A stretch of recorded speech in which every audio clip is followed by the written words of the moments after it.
What's up, y'all?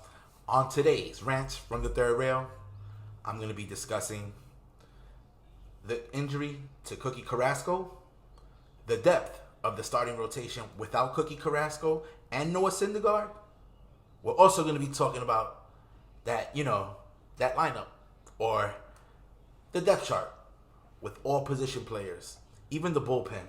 I'm going to put the bullpen into this as well because there's a few issues that I want to address in that bullpen as well.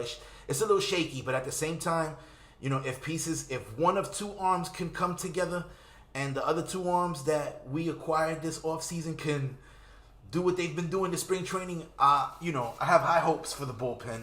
Or, I don't see it as bad as it can be. It can be a disaster if the two arms I'm thinking about. Let me not talk anymore about it. And also, we're going to talk about the position battle at third base a little bit more. We're going to get more in detail as to what each player brings to that.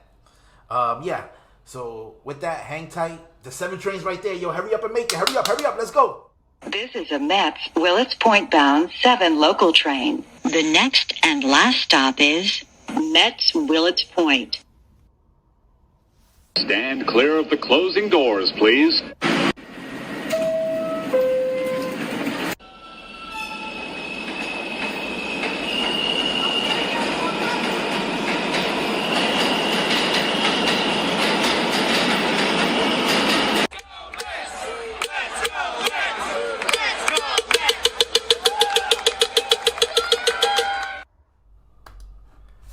Hey, what's going on? And welcome to another edition of Rants from the Third Rail. I'm your boy, Chente Camacho. As always, thank you guys for tuning in.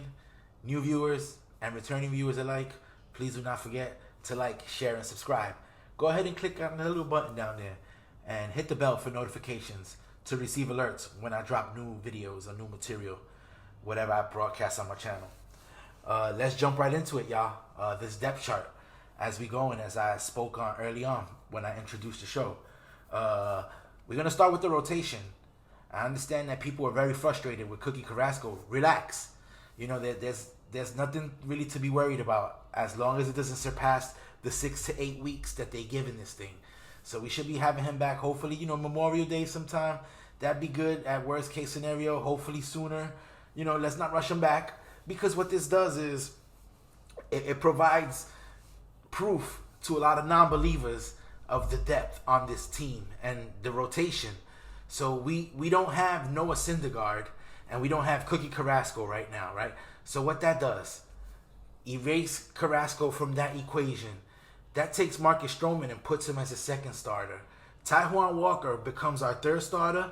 David Peterson becomes the fourth starter. And the guy that we got from San Diego, Joey Lucchesi, who's had a pretty decent major league career as a starter, becomes the fifth starter. So we could either mix and match that. If we don't want to go back-to-back lefties, we could put Peterson ahead of Walker, and we could do 3-4-5, Peterson, Walker, and Lucchesi. But that sounds good to me, and it sounds formidable enough until the big guns return. And then what Lucchesi does, he brings value to the bullpen if we need someone and in some certain bullpen situations, or the spot starter. We got Lucchesi. Seth Lugo will be back from injury to help with the depth in that bullpen as well. The biggest concerns, as I mentioned before, are Jeurys Familia and Dellin Betances. They have not been able to throw strikes consistently. Everything stays in the hitting zone. Everything is getting hit hard, and it's inexplicable right now. With just over a week left in spring training before the season starts, we're hoping to see some changes in their pitching right now, getting guys out or whatever. But Trevor May and Aaron Loup have been pretty decent so far to start. So if the starting rotation can take us deep into games where we don't have to rely on Betances and Familia, I think we'll be successful in that role. And that changes that. So I'm hopeful in a sense with the bullpen. I'm going to remain optimistic because there's a lot to be optimistic for. Because if Betances could get going and Familia, we've seen the best of Familia, and he's young, so I don't think his best days are behind him. But where our juice lands in that pitching staff is the rotation and the depth in that rotation.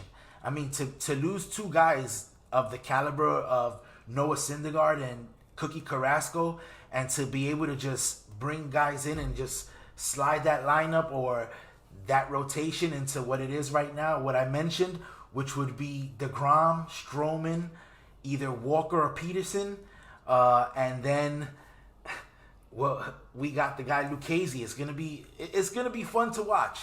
The depth on that pitching rotation and bullpen is decent. They've done a good job with the depth that they've added on that pitching staff. And I predict big things for Edwin Diaz, as have many others. He's throwing hard. We know what we have in Jacob deGrom. My man Marcus Stroman is cerebral as hell. He's in guys' heads. He's in certain fans' heads. So this dude is like, he's the ultimate positive machine, and he just believes in himself. And when you're a professional athlete, you have to have that belief in yourself. If you don't make it so far doing what you do. So I'm totally impressed with what Stroman brings to the table. As with the rest of the rotation, Taijuan Walker, when he was built coming out of when he was coming up the ranks, when he was drafted, he was seen as a guy that was going to be a horse, a workhorse, a guy that eats innings. He strikes out batters. He's going to get wins with a good ERA. So I'm excited as to what the future holds for this pitching staff, and just to see Mets baseball, and hopefully this pitching staff can give us something to cheer about. Let's go Mets, baby. Now this position battle with J.D. Davis and Luis Guillorme, I mean, it's a pretty good battle, and arguments can be made for both sides. With Guillorme, you get defense. No matter where in the lineup you plug him in, he could be playing second, he could be playing third. He provides solid defense and a good eye at bat. He doesn't give you JD's stick, but he does give you some kind of knowledge or know-how to handle the bat, and has a good eye to take some pitches and get on base that way. So Guillorme is not a big gamble offensively. The biggest gamble you're going to take is with J.D. Davis gloves. His wins above replacement is not very good defensively. He is lacking in two areas. He has pretty hard hands where, certain ground balls eat him up. And then throwing, he has a double pump. This double clutch he does a lot, that he goes into the mitt and lets it go. And when he does let it go, it literally sails away from the first baseman. So those are his issues defensively. I think, in my eyes, I wouldn't sacrifice the defense. I would absolutely go with Guillorme.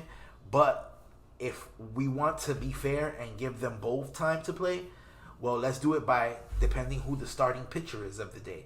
If the pitcher pitches to contact, like a Stroman or a Peterson, then you give Guillorme the start. You let Guillorme get in there and get some at-bats and play some defense, because he'll give the pitchers a better chance to win with his defense.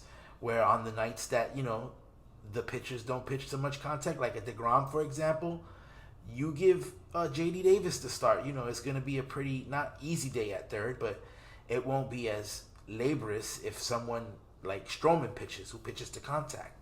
So that would be fair. Balance it out that way. Let's find ways to keep those guys on the field, because if we keep them on the field together or not together, if, we just have them in the lineup some way, somehow, every day, it would be incredible. It would also make the fans very happy, because the fans, they're torn between Davis and Guillorme. You have guys that are rooting hard for Davis, and you have guys that are rooting hard for Guillorme. I'm rooting for both. My favorite of the two, is not anything personal, but I like what Guillorme brings because it's an old school style. And ultimately, J.D. Davis, as I mentioned in my previous video, his value, is more on the bench to this team. As just a personal opinion, and no knock on J.D. Davis and the player that he is. But the way this team is built, J.D. Davis is more conducive to produce and help the team in greater situations coming off of the bench. And that's my take on the position battle. Now, depth chart number 2, roster, position players. This is what I'm going to talk about right now. This is where a lot of the non-believers have no faith whatsoever. This is where the gears get grinded and the nerves get rattled, and this is where the rants come from. When you put together and you look at this roster and you see what this roster has comprised of, yeah, there's some deficiencies on defense, and we understand, we know that, but we also have players in place that can plug up those deficiencies, that can help develop those deficiencies. We've seen these guys during spring training working on their craft. Nimmo has trouble with the line drives. We know this. And JD Davis, his problem lies with the double pump. He has pretty rough hands around at third base, but he's made some good plays, and he's also made some bad ones. And we've seen McNeil. McNeil, to me, is not a third baseman. McNeil's a second baseman. He's stronger at second base. So right now, as it stands, the depth chart at first base, it starts, of course, the first stringer is Pete Alonso. He's the starter at first. And then his backup is Dom Smith. And then the third stringer is JD Davis. We got to find a place for this guy to play. We got to put him as many places as possible because his bat is important to this lineup. And then at second base, of course, the starter at second base is going to be Jeff McNeil. His bat is also very, very important to this lineup. But defensively at second, he's not a liability, McNeil, as he would be at third base, in my opinion. So I like McNeil here, and his backup will be Jonathan Villar, who will start on a lot of other teams. This guy has had all-star caliber seasons over at other cities. I think it was at Milwaukee. He hit like 20 to 30 home runs or something like that. But he has pop in his bat, and he's shown it during spring training. I'm excited to see what it holds, to have this guy, Jonathan Villar, on our team, on this roster. And then, of course, the backup to him will be Guillorme. For me, Guillorme is McNeil's backup. For me, Guillorme is the main backup to second, third, and short. If you don't have Guillorme as the number one backup there, if you don't have Guillorme starting at third, Guillorme is the number one backup at second, third, and short. That's an automatic. We need that glove in that lineup. The energy that dude brings is incredible. So at third base, this is how ESPN has the depth chart. ESPN has JD Davis starting over Luis Guillorme, and then Jonathan Villar will be the third baseman if need be. But that's interchangeable to me. Depending on who's starting, that's who should be playing third base. But I like how it's set up. JD is sacrificing defense for offense, which I'm not a huge fan of. But at this moment, at this juncture, at this part of the season, I can see us going with that until, people say, but why wait till it costs games? You have to show confidence in players, and you have to let this guy basically lose his job or keep his job, so to speak, whichever it is he intends to do. If not, you have guys that are ready, willing, and able, that they're ready to go. And Guillorme has proved that he's ready to go at any part of those three positions I mentioned, second, third, and short. His hands are soft, and, he's showing a great eye. We saw that 22-pitch walk he took. That 22-pitch turn at bat was incredible. It wasn't actually an at-bat. It was a plate appearance, but the guy's incredible. And then, at short, we go to shortstop. We got, to me, the best shortstop in baseball. Of course, I'm going to say that because he's a Met. But Francisco Lindor is a top 5 player in Major League Baseball. And then backing him up is going to be, which I don't agree, is Villar, because Villar is a natural shortstop, I believe.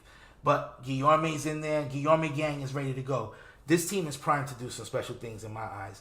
I mean, a lot of people complaining. I can see the deficiencies, as I'm mentioning right now. Dominic Smith, he's our starting left fielder. Yes, the kid needs a compass out there, but he's been working. It's just everything is getting used to the outfield, the steps on the warning track, things like that. Those are nuances that a seasoned outfielder would know. And this young man has been playing outfield for just a couple seasons. So I'm okay with giving him a shot and letting him do what he has to do out there in left field. I feel that his bat is super important. He's one of the better hitters in the National League, if not in all of baseball. Dominic Smith is incredibly skilled with the baseball bat. He can hit. And defensively, he takes pride in it. He's a very good first baseman. He'll be backing up Pete Alonso, but he's going to be our everyday left fielder. So his work that he's done out there has been decent. And I see him making progress. I don't see him regressing at all.